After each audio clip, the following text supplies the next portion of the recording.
Xerfi Spécifique, le département des études et prestations sur mesure de Xerfi, fait ici le point sur la santé du tissu entrepreneurial français en 2022 en 4 séries de données. Des données issues des informations statistiques brutes certifiées par les greffiers des tribunaux de commerce après avoir contrôlé les déclarations. Ces données ont ensuite été traitées et analysées par nos experts pour le compte du CNGTC, le Conseil national des greffiers des tribunaux de commerce, dans le cadre du baromètre national des entreprises. La première série porte sur les créations. Elles ont baissé de 8% sur les 10 premiers mois de l'année 2022 par rapport à la même période de l'année précédente pour tomber à moins de 480 000. Par rapport à 2019, les immatriculations restent supérieures de 25%. Bref, il y a bien eu une dynamique entrepreneuriale post-Covid, mais elle s'essouffle peu à peu.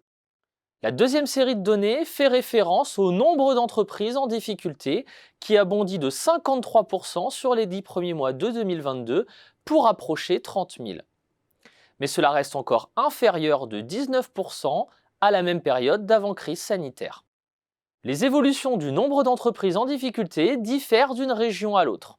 C'est ce que montre cette troisième série de données, exprimée en rythme annuel, soit l'évolution des 12 derniers mois par rapport aux 12 mêmes mois de l'année précédente. On constate des hausses supérieures à 50%, en particulier dans le nord-est et le nord-ouest. A contrario, l'Île-de-France apparaît en partie préservée, avec des procédures en augmentation de seulement 26%. Des disparités sectorielles existent aussi, entre par exemple l'hébergement-restauration, où les défaillances ont bondi de 82% sur 12 mois glissants, alors qu'elles n'ont progressé que de 3% dans les activités immobilières.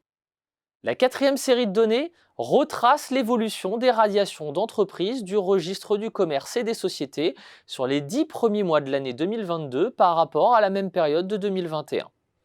Elles ont fait un bond de 16% pour dépasser 289 000. C'est un niveau 30% supérieur à ce qui prévalait en 2019. En revanche, la période de juillet à octobre 2022 laisse apparaître une baisse des radiations de 6% par rapport au même mois de 2021. Toutes ces données confirment une mise sous tension du tissu entrepreneurial en 2022 en lien avec la dégradation de la conjoncture. Pour le dire autrement, le ralentissement de l'activité et l'inflation n'ont pas encore provoqué un tsunami de défaillances d'entreprises, en tout cas pas pour le moment.